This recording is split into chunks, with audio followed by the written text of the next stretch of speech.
Hello, everybody. Welcome to the show. Around the nation right here. Jeff Waldorf here with you. I got a great show for you guys today on this Monday evening. Hopefully, everybody had a fantastic weekend this weekend. Ours was okay. So, great. Hopefully, you did had a great weekend as well. So, I don't know why I expected anybody to answer back. Anyway. We got some great stories, so stick around for the show. It's going to be a great hour. We actually don't have a lot of Trump stories today. I don't think we have any that's directly about Donald Trump. Oh, that's so strange. We've almost never had that lately. So it's a nice little break to start the week. We do have some shutdown news. Which includes the, of course, little gaffe that Trump's economic advisor made about people suffering during this government shutdown. We'll talk about that. Then we've got Rand Paul going to Canada. Interesting. I'm sure you're wondering why. Then we have, of course, a healthcare crisis in America. How people feel about the current state of healthcare. It's an interesting analysis that's got a little bit of politics in it, but also, the need for change is noted and known by members of both parties. So we'll kind of break that down. It's going to be interesting. Then we have a Fox segment going after, of course, Alexandria Ocasio-Cortez.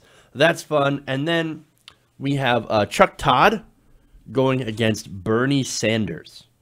So that's interesting. So we'll talk about both of those segments, attacks from both so-called liberal media, and of course, we have attacks from conservative media. So we'll talk about that as well.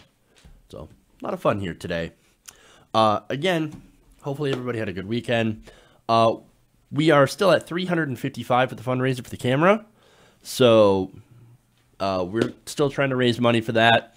We need $1,500 to get a brand new camera system for the show. So you can go to our GoFundMe, gofundme.com/TYTNationCamera. There will be a link in the description for that. I want to thank all the people who donate to our Super Chat as well. That helps the show continue to go, and our Patreon. So thank you guys. I appreciate that. You guys continue to allow me to do what I'm doing because YouTube doesn't pay crap. So be fair on that. Okay, anyway. So I guess let's start. You know what, actually, I have been getting a lot of questions about Tulsi Gabbard, right? So look, I know you guys like Tulsi Gabbard announced, Julian Castro announced. Strangely enough, Julian Castro.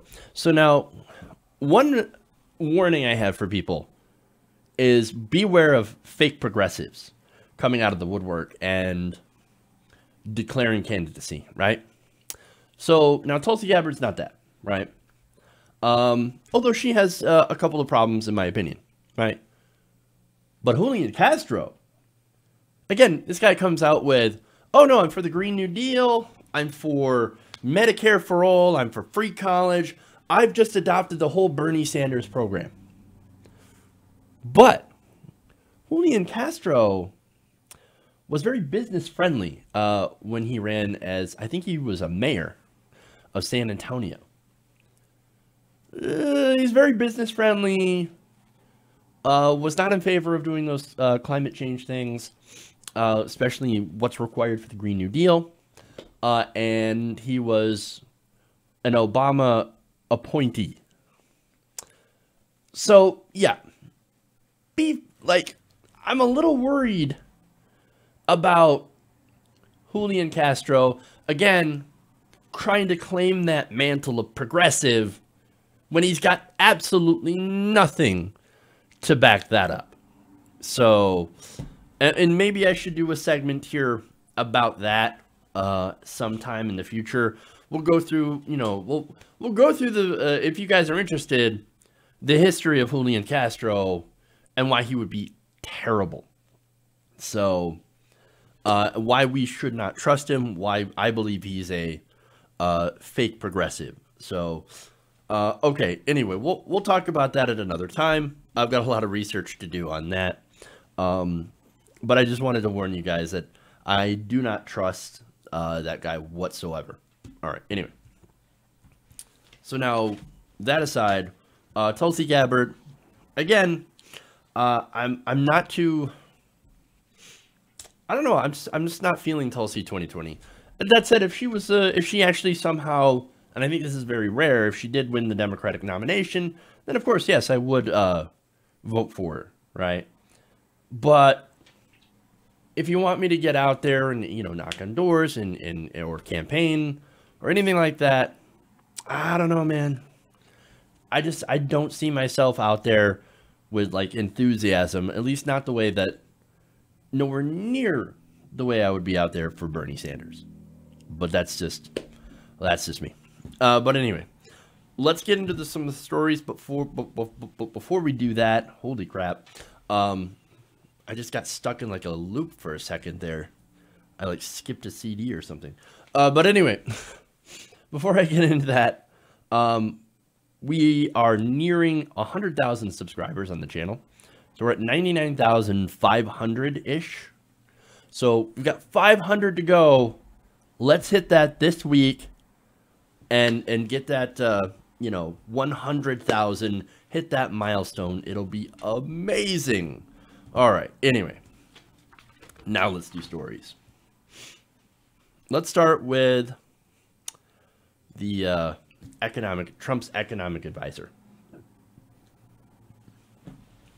Okay.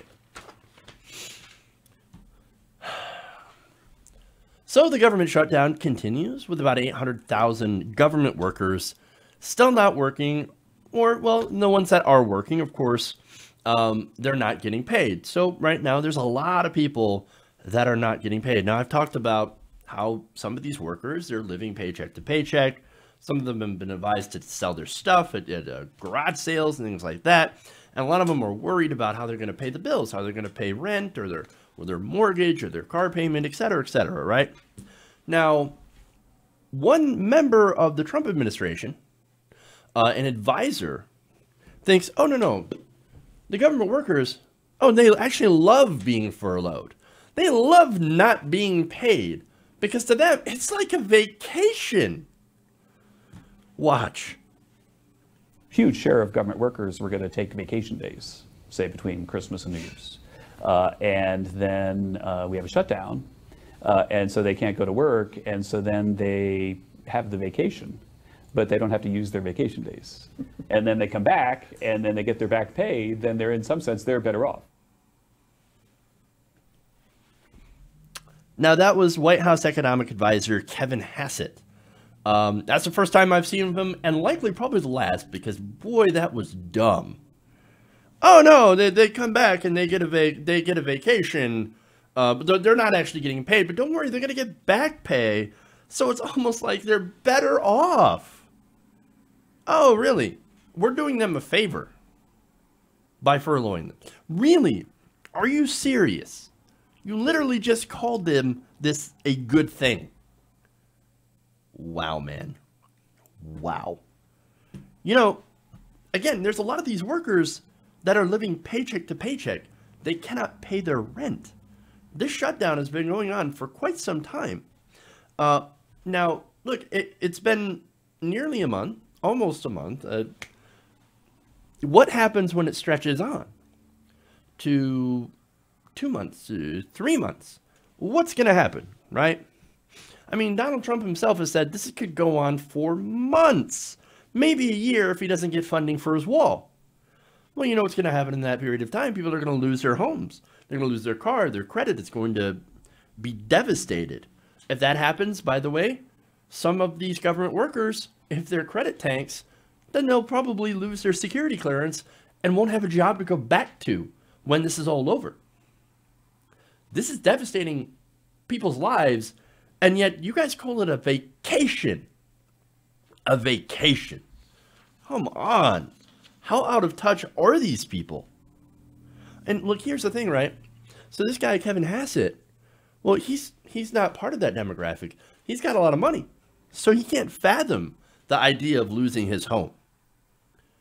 They're wealthy. So the idea is like, what are you talking about? I can go for days without pay because I get paid already. I got a ton of money.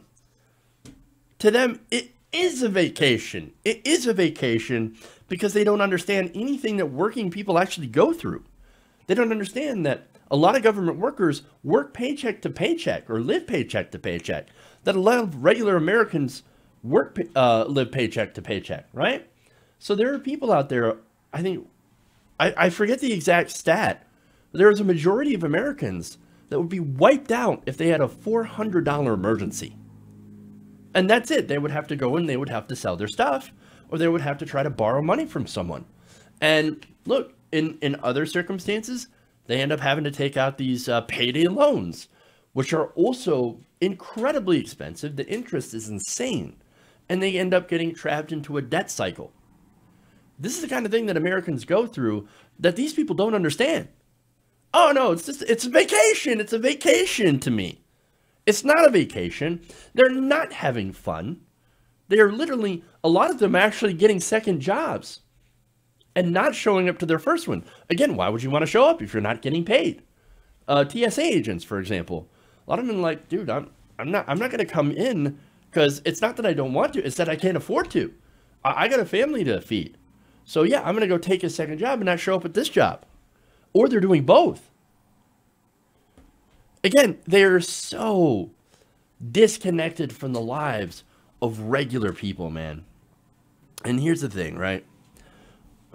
The back pay, you think the back pay is going to fix those things? No. The only way to fix this, and I guess there's a couple ways, but this is the best one, for Donald Trump and the Republicans to go and pass the budget that the Democrats and Republicans actually already agreed to, that had $1.6 billion worth of funding already in it for border security.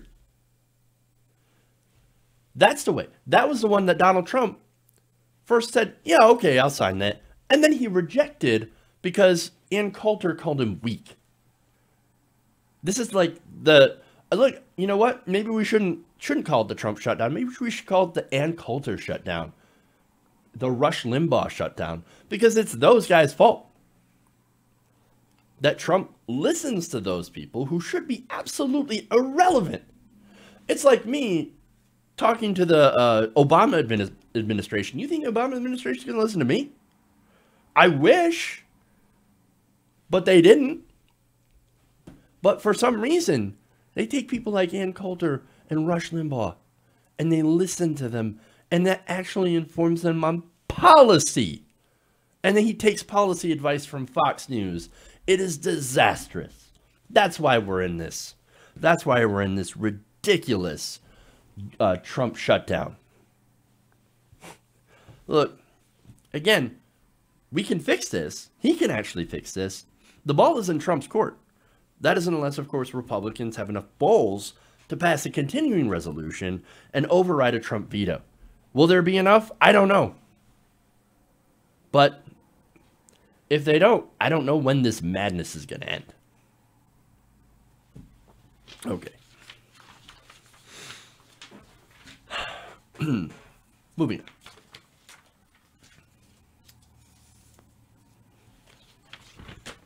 By the way, I was going to do a story here about how Fox News was lying, shocker, about Democrats partying in Puerto Rico. No, that didn't actually happen. But it is fun how a lot of people are continuously trying to spread that.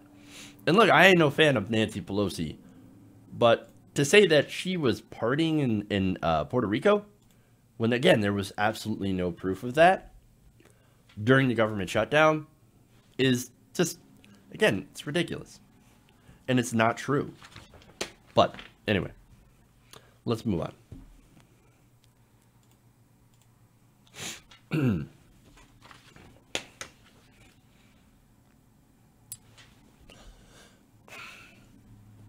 A large majority of Americans surveyed in a new poll believe the U.S. healthcare system is in a state of crisis.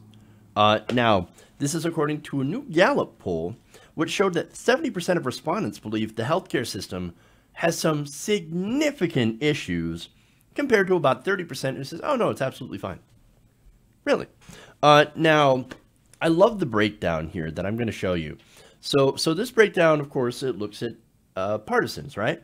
Now, those obviously who identify as Democrats have more consistently rated the healthcare system as a major problem.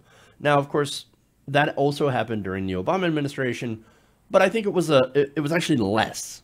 So, yes, during the Obama administration, you still had a lot of Democrats that are like, no, even with the ACA, the healthcare system is problematic. Now, that's not surprising considering over 70% of Democrats, I'm sorry, not 70%, 85% of Democrats believe that single payer is the system that we need to go to. So, but nonetheless, during the Obama administration, there still was a higher percentage of people, of Democrats, that were like, no, the healthcare system is okay, it's got some problems, but generally it's okay. Now, Republicans, a little bit different. Now, Republicans, 56% say the healthcare system has major problems. So you still have a majority of Republicans. That's about the same percentage of Republicans that say we should go to a single-payer system. That's also very interesting.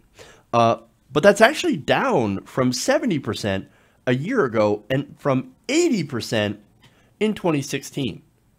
Now, you guys notice the difference here, right? The difference here is who is president. Shockingly, or not shockingly, Republicans, now that Republicans, or there's a Republican president, and for the last 2 years has been Republican rule, we're like, oh no, yeah, the healthcare system is actually getting fine now. Whereas when Obama was president, more Democrats were saying, oh no, the healthcare system is fine.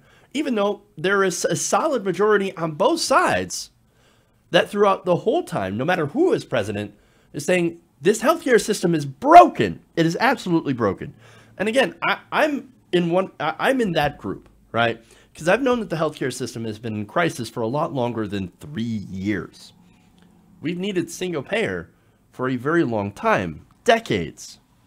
Now, again, unfortunately, you have people who are in office, or I'm sorry, people changing their opinion depending on who's in office. So, you know, and it's weird because we've almost had no changes in policy over the past couple of years. Yes, you have had attempts to repeal the ACA that have absolutely failed. But as far as major policy changes go in the ACA, they haven't really made a whole ton of changes. Yes, you've made a few. For example, the individual mandate and the return of junk insurance plans. So you've had some deregulation, right? Now, the thing about that, right, is that those junk insurance plans, they're not exactly what people were asking for. But that is a situation where Republicans sold it to their base to say, look, we lowered insurance costs. Now you have cheaper plans.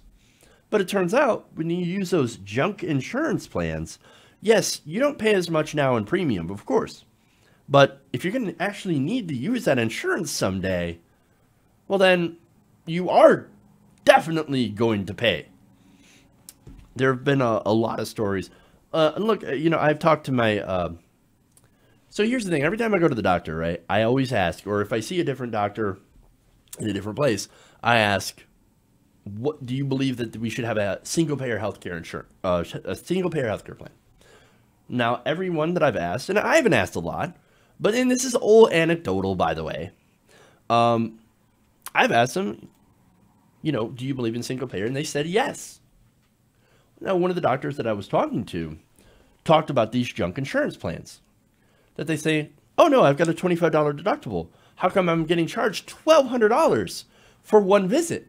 And they say, well, that is your deductible. You actually have to pay that first. And they don't understand how that works. Most people don't understand that in order to see the doctor, you have to pay this gigantic deductible. These are the people that went for those junk insurance plans. And so that's why we call it junk, because you have such a high deductible and the coverage on it is barely coverage at all. It's flimsy. So, but of course they end up getting mad at the healthcare system, or not the healthcare system, but the doctors in general, when it's the healthcare system that is the problem. But anyway, overall, I think people from both sides generally, based on the polling results, think that this is terrible. And that's because it is.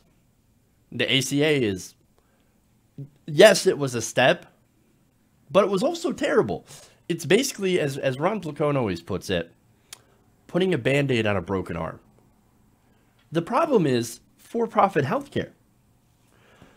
This is where you don't need a market-based solution. Now, look, there are places where free market solutions work fantastic. If you're, trying to buy a car, then that's where you have a good market-based solution, right? That's where you have competition to see who makes a better vehicle at a cheaper price. Same thing with shoes, same thing with electronics. But you know what? Healthcare isn't the same thing as that. Healthcare isn't the same as an iPhone. Choosing a healthcare plan is not the same as choosing between Apple and Samsung, or Apple and Android. It's not the same thing. It's where you actually should have guaranteed coverage through the government. And that's actually part of what government's actually supposed to be there for, is to do things that the private market can't. Or at least can't at a competitive price. But anyway, our market-based solutions is kind of what got us to that position, right? Insurance companies regularly raise premiums, deny care, fight with doctors about what they will and will not cover, and then in the process, pocket millions of dollars for their CEOs and spend a ton of money on advertising and administration. It is deeply inefficient. For-profit healthcare is the problem, not who the president is.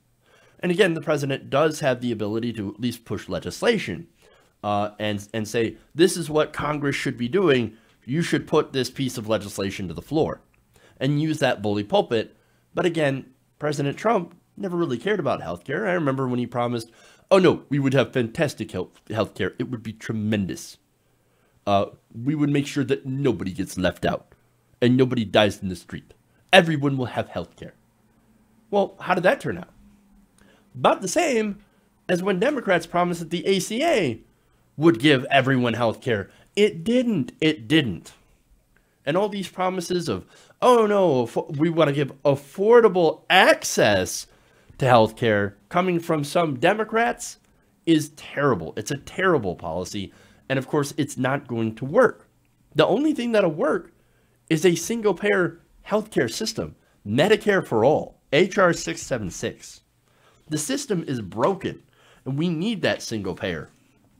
And again, most people want single-payer. Over 70% of Americans agree we need a government-sponsored insurance plan paid for by taxes with the power to negotiate with drug companies and hospitals for lower rates.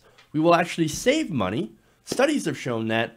Even the Koch brothers funded study from the Mercatus Institute that tried to argue against single payer ended up finding that at most it would save $2 trillion a year in healthcare costs. That in the long run, it would actually end up being cheaper.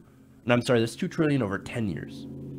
So when everybody brings up that number, $32 trillion, oh, it's $32 trillion, $32 trillion. We already pay that right now. And the projections within 10 years is that we'll be paying $54 trillion in healthcare costs. Whereas Medicare for all, but still over 10 years, costs about $32 trillion. You want to talk about cost? There's the cost. And that is the most conservative estimate. We can do this. It will be cheaper. And it actually will give people a higher standard of healthcare.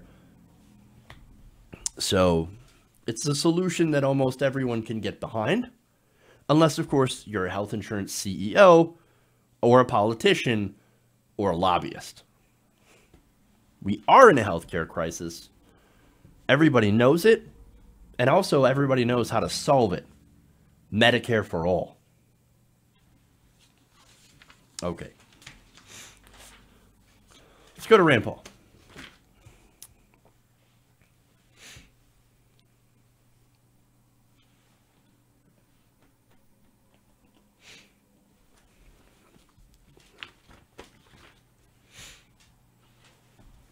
So Senator Rand Paul is a libertarian, and he loves to compare countries with socialized medicine, such as Canada, with Venezuela.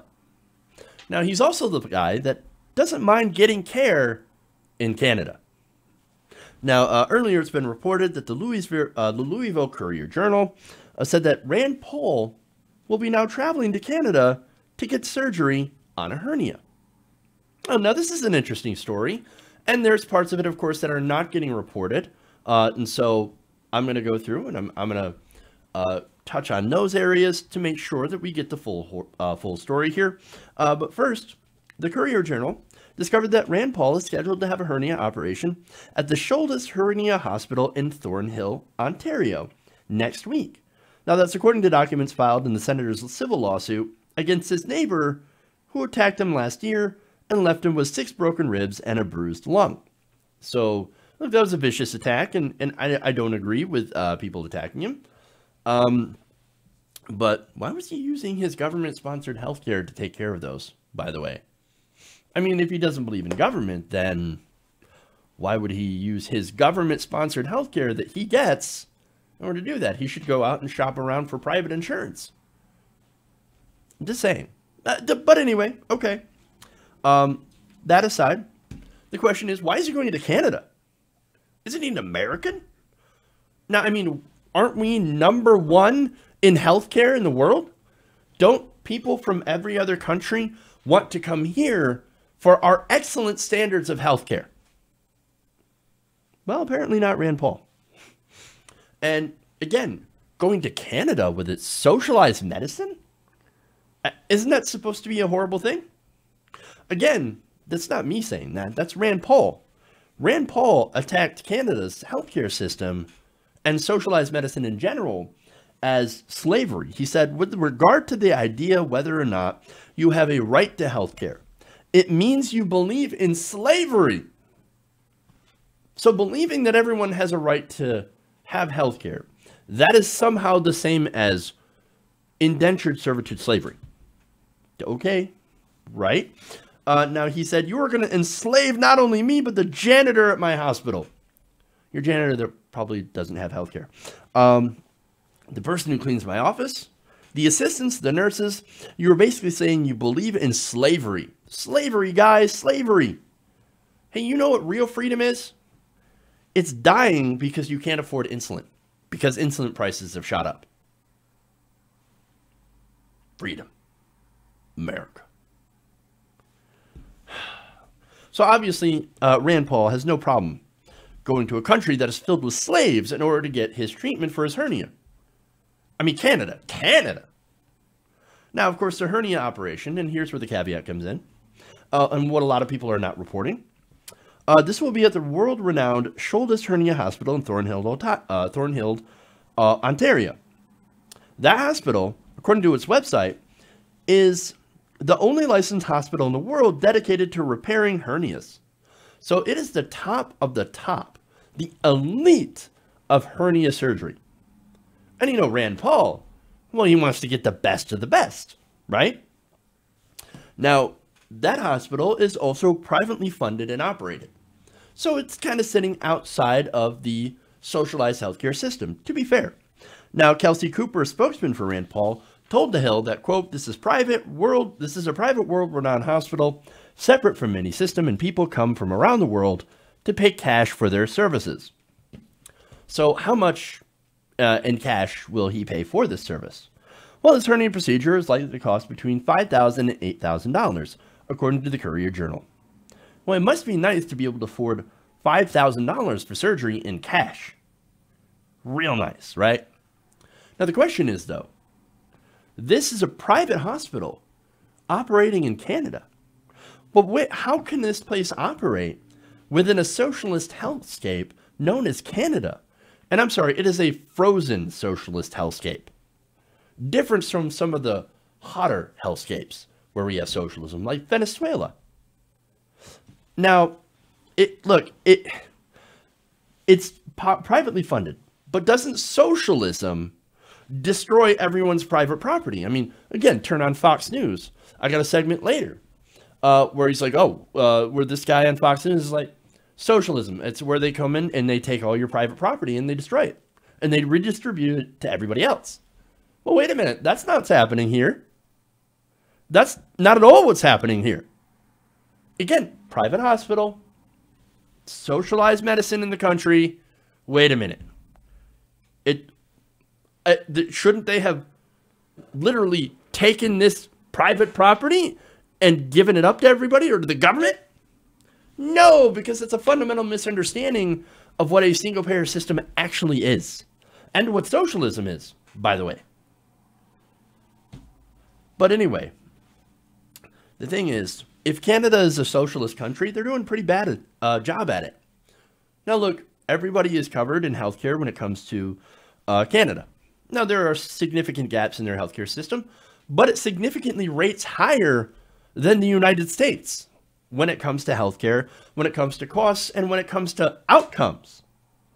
Now, anyway, in this supposed socialist system, look, the system that they have in Canada, where you just basically have government insurance, doesn't mean you can't have places operated for profit or have private property. So those of you who believe that misinformation on Canada is ridiculous. You know, you're not paying attention to actual reality. Not only that, but the argument that Paul and many libertarians have is that under a Canadian-style healthcare system, there will be no doctors, there will be no specialists, and actually the specialists and everybody flee the country.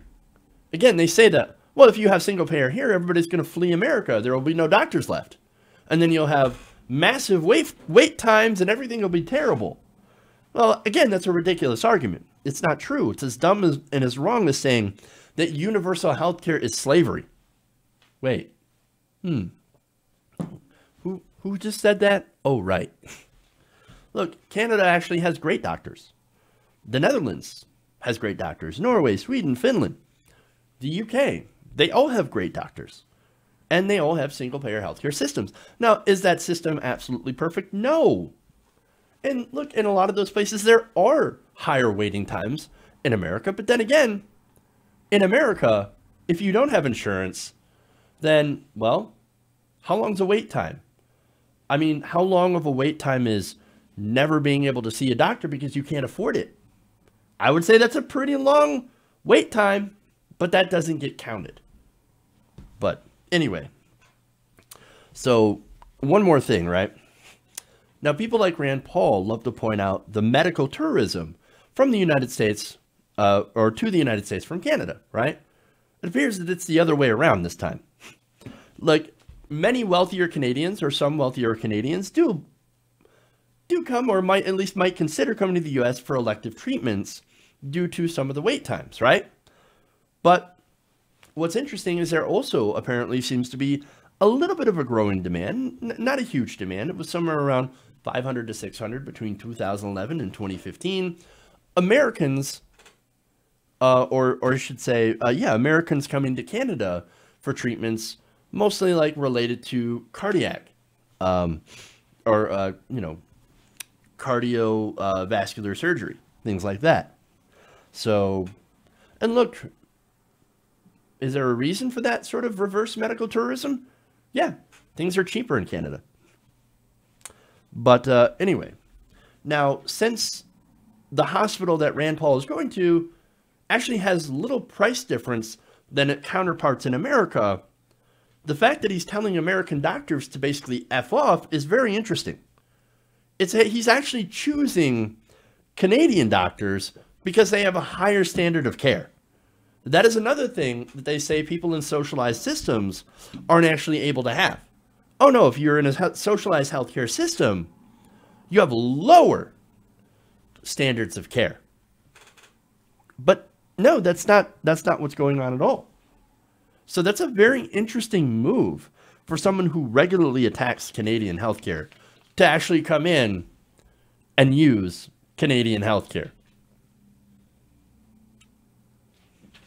A little bit of hypocrisy. Okay. I'm going to take a break. We'll come back. We got more stories here, including Fox and Friends, their take on AOC. And then Chuck Todd goes after Bernie Sanders. We will go and we will debunk that BS following this break. So come right back. Send your super chats. I will read them. Also, I'll give you an update on the subscribers as well as on the fundraiser when we come back. That's GoFundMe.com/TYTNationCamera and Patreon.com/TYTNation. All right. We'll be right back in a couple minutes. We'll see you then. Around the nation.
Welcome back to the show, Around the Nation right here. Jeff Waldorf with you.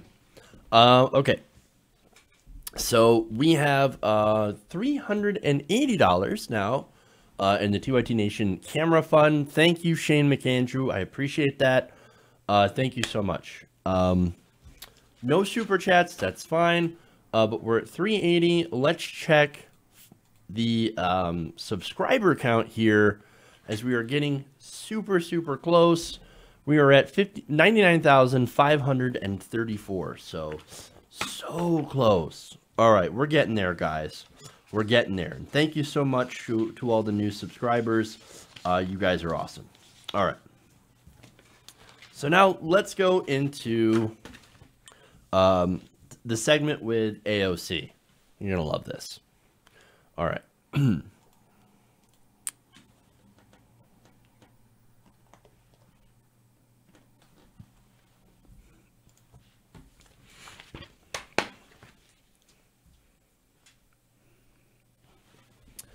So Fox News continues its fascination with anything AOC related.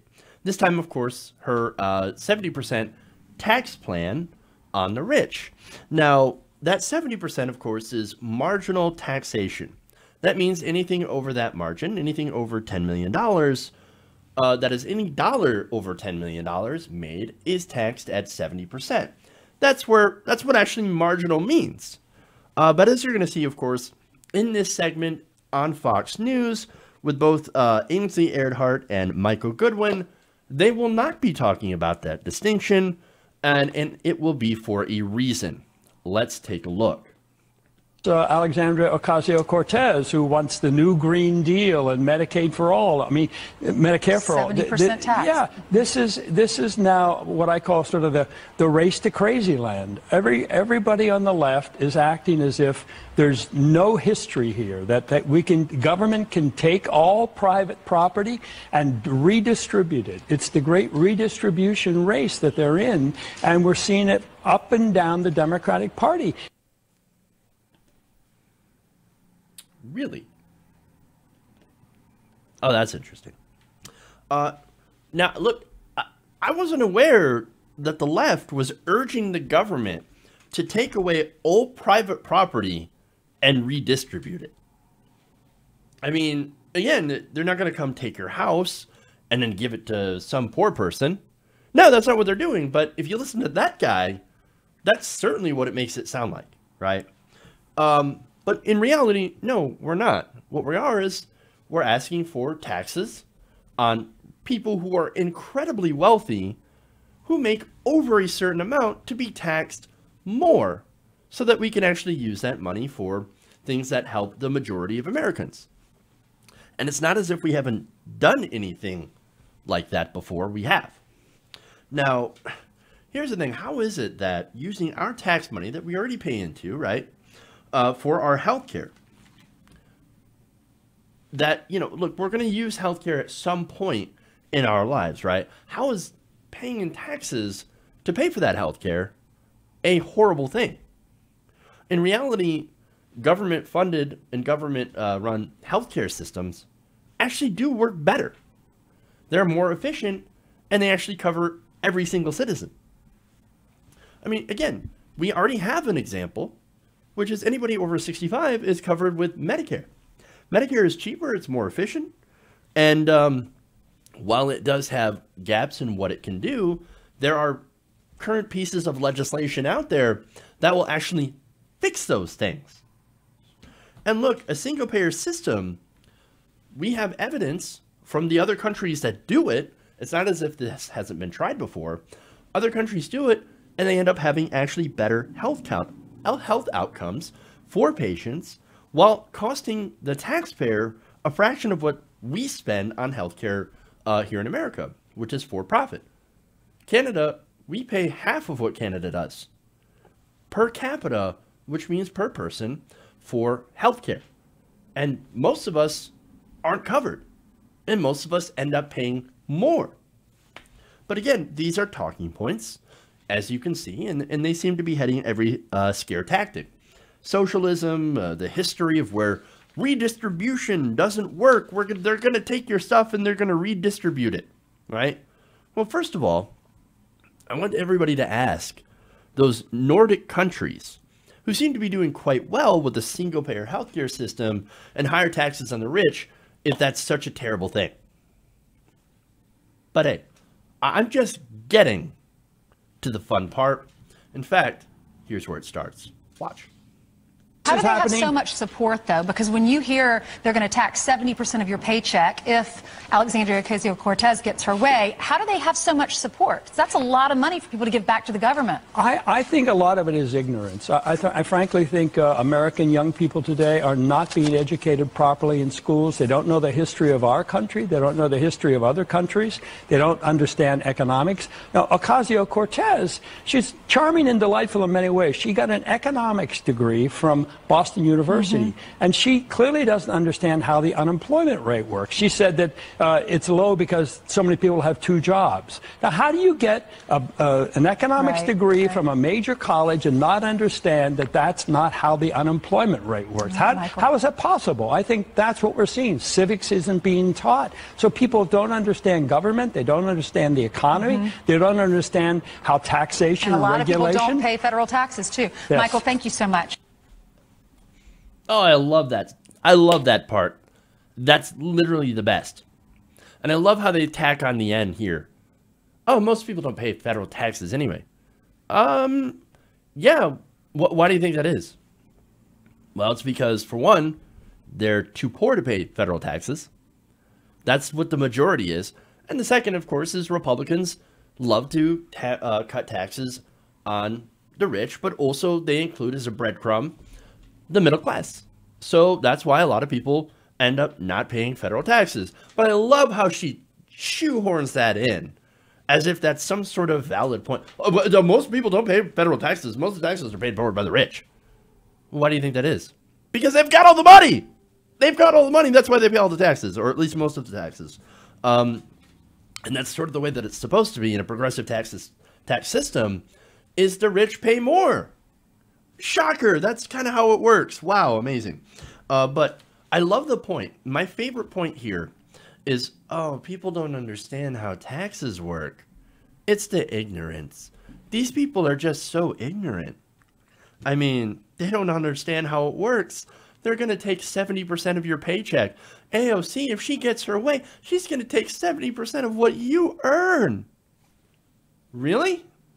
That's not what marginal taxes are. That's not what this is. And you are lying.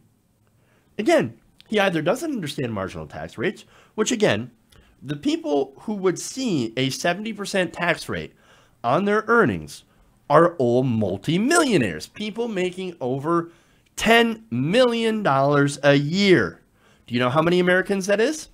16,000 Americans. But then again, look, everybody on that stage right there likely is a multimillionaire. So they're like, oh my God, they're going to take 70% of your paycheck, Ainsley. Yeah, it's because she makes probably $20 million a year as a host on Fox News. Oh, Jesus. That steel worker in Pittsburgh, however, that you think you're talking to, that guy ain't even getting close to $10 million a year. He's not going to be affected. So there's the irony here about talking about how uneducated, supposedly uneducated and ignorant AOC is. When Michael Goodwin, this guy, is banking on his audience being too ignorant to understand marginal tax rates. Well, guess what? They're actually not. A majority of Americans, yes, even Republicans, are saying, yeah, maybe we should tax the rich more. Weird. It seems like that is almost a very popular position, unless you're a millionaire. And AOC, of course, explained this already. She explained how marginal tax rates work. She said, a marginal tax doesn't mean all 10 million are taxed at an extremely high rate, but rather some of the top earners' income would be taxed at a higher rate after it passed a certain threshold. And as Vox pointed out, historically, and I love how he's like, oh no, historically, people don't understand the history of this country. No, the top brackets, look, America used to have more tax brackets, right? Before Ronald Reagan. And in those top tax brackets, people were taxed at extremely high rates, marginally, right? The top marginal tax rates were up to 91%. Look, that was during Eisenhower. So during the 50s and 60s and 40s, and even the into the 30s, we had incredibly high marginal taxes for the wealthy. So don't pretend that this isn't happening. And again, it was 70% under Presidents John Kennedy and Lyndon Johnson. So, no, don't pretend that this has never happened in the history of this country. It has. And people like Goodwin want you to forget about it. Look, the reason for this, of course, the reason that we're calling for marginal tax rates is not to punish rich people. It's not because we hate rich people and we want to punish them for being successful, right? And a lot of people end up getting their wealth from, inheritance anyway, which is why the estate tax exists. But hey, look, I don't have a problem with people making money. I don't have a problem with people being wealthy to a certain extent, right? But at the same time, taxing them, the reason that you have these high marginal tax rates to begin with is so that they don't hoard the money, that they don't take it out of circulation. And when you have low tax rates, that's what they do. They just hoard it. They take it and they don't use it. Whereas when you actually have higher marginal tax rates, to avoid paying that tax, they will reinvest in their company. They will invest in their workers. They'll give them higher paychecks. They'll give them raises. They'll give them bonuses. Or they'll invest in their own infrastructure for the company. They'll end up growing the company, which is better for America, adding more jobs. Things like that. It is investment. Whereas right now, you don't have that investment. They got another tax cut, and what did they do? They ended up giving themselves executive bonuses and putting that money into basically inflating their own stock. That's false stock value. The companies are not worth that much. They're just not. And so that's going to create, or is creating, a bubble. What do bubbles do? They burst. That is terrible news for the economy. That money is not doing any good going back into stock buybacks. So this guy is, of course, grossly ignorant, or more likely, as you probably figured out, he knows exactly what he's doing. And since he might be making more than $10 million a year, doesn't want his taxes going up. That is the economics of greed. That's what this is about. Okay. One more story here.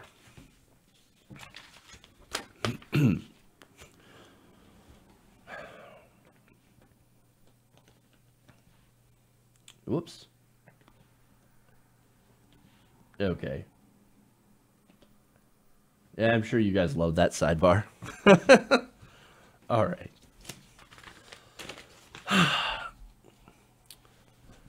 Now, right now, Senator Bernie Sanders continues to look into the feasibility of running in 2020 for the Democratic nomination. Now, that includes, of course, gauging grassroots support, watching polls, and seeing if his message is resonating and other things like that, right? Now, on that, especially on polls, well, like, the establishment is already attempting to put the brakes on a Bernie 2020 run by covering polls like this. Take a look. When we come back, Endgame, and why the second time around is looking a lot tougher for Bernie Sanders. Coming up, Endgame, brought to you by Boeing, continuing our mission to connect, protect, explore, and inspire. All right, before I go, Cornell, you're the pollster in the bunch. I want to put up a quick straw poll that we had from Daily Kos. This is our only 2020 comment. We're going to get to their thing. And it showed here, these are sort of activist Democrats. I put this up here, the top 5. Bernie Sanders sits at 11. 4 years ago, Bernie Sanders had nearly 70% of these folks. What's going on here? Well, you will also remember that Michelle Bachmann won straw polls after straw poll. A lot of what Bernie Sanders, I think, represented was the choice against Hillary Clinton in the primary. I think some of that was more a vehicle for anti-Hillary than a vehicle for pro-Bernie. She'll say new is winning, that's for sure. All right, that's all I have for today. Wow. Oh, man.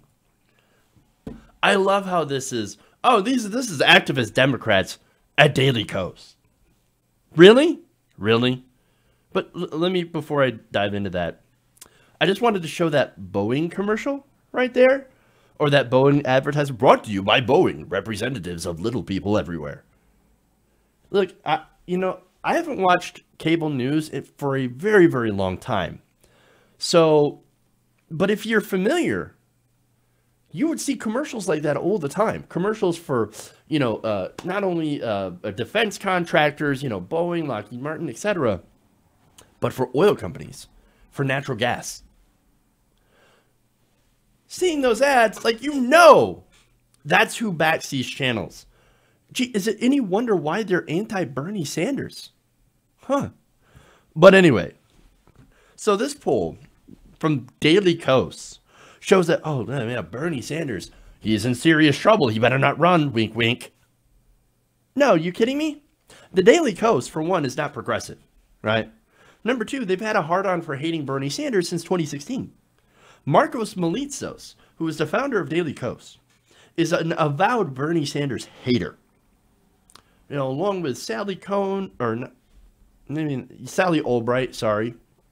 I don't know about Sally Cohn, but Sally Albright, you got the rest of Donut Twitter, all these people that are avowed anti-Bernie Sanders people, right? Those guys drove all the actual progressives off that site years ago by shilling for the establishment, by shilling for Hillary Clinton, and by going against Bernie Sanders. And they're still doing it. In fact, you guys probably didn't know this, but recently Marcos Melitsos raised $80,000 from Daily Kos, patrons, right? People on Daily Kos. And he bought $80,000 worth of roses and sent it to Nancy freaking Pelosi. Nancy Pelosi. Now, we're in the middle of a government shutdown right now, right? So I just want to ask, why would you think that sending tens of thousands of dollars in roses to a multi-millionaire, when there are people out there without paychecks and suffering due to Trump's shutdown, would be a good freaking idea? Oh no, let's do that to celebrate Nancy Pelosi and her centrism. Get out of here. Utterly ridiculous, but it shows how out of touch the establishment and people like Marcos Melitsos, Nancy Pelosi, and even Hillary Clinton, of course, actually are. I mean, speaking of Clinton, by the way. So, oh no, the support for Bernie Sanders is all predicated on Hillary hate, and it wasn't about Bernie Sanders, and especially his policies. Oh, no, we're not going to talk about policy at all. He was just a vehicle for Hillary hate. Really? How come a majority of Sanders supporters then turned around after the primary and supported Hillary Clinton? Oh, that's weird. In fact, more people who were voted for Bernie Sanders and supported Sanders during the primary voted for Hillary Clinton than people who supported Hillary Clinton in 2008 voted for Barack Obama. In fact, most people ended up who supported Hillary voting for John McCain. So, come on, man. Seriously. That's some BS. Utterly ridiculous. But here's the thing, right? Now, look.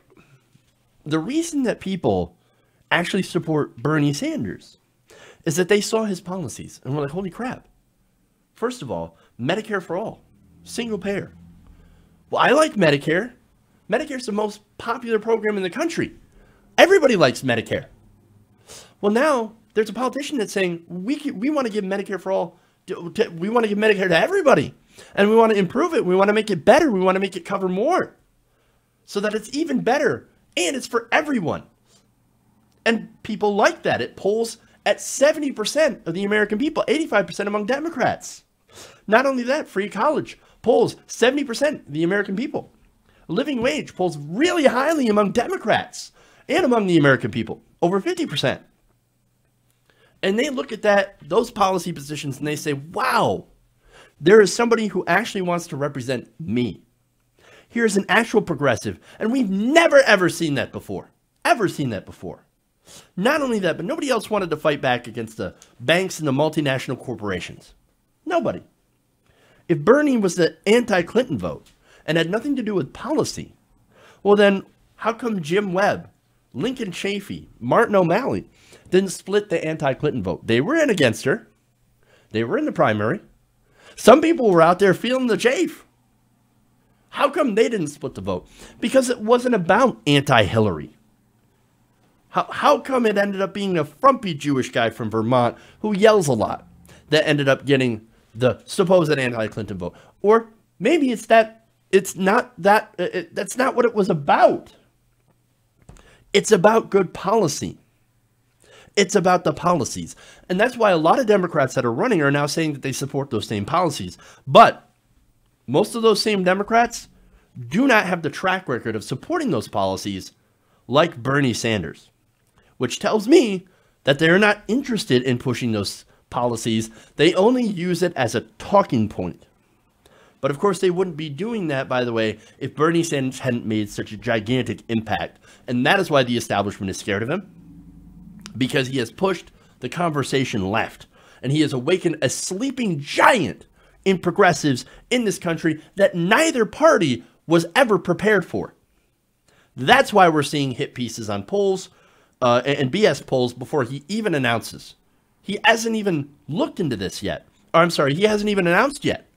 But he's certainly been looking into it. And that has him very nervous.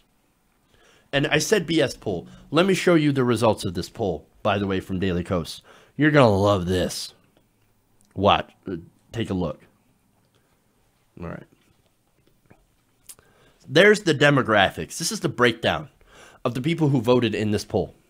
Now, again, Elizabeth Warren, number 1. Beto, number 2. Kamala Harris. Bernie Sanders, all the way down to 11. And this is why. The respondents, so you can see, are overwhelmingly male, white, affluent, male, and elderly. 65 plus, 55 to 64. Where are the young people? Where are the young people? They're vastly underrepresented. So again, you have an overabundance of white people, affluent, male, elderly. Those are the same demographics that favored Hillary Clinton and have the least support for progressives. So, whereas Sanders in poll after poll after poll does better with African Americans, Latinos, women, and working class Americans, people who are not wealthy. This poll literally represents the bro establishment. You want to talk about bros, right? Yeah, there's the bros. And they support the establishment, the bro establishment. So again, funny enough, they did pick Warren over Beto. So at least they picked someone who on policy is a little bit better than a lot of the others on that list. So let's to be fair, like I've talked about some of Warren's policies, and some of them are really good, going after Wall Street, going after corruption and greed, etc. And those ideas being part of the narrative are fantastic.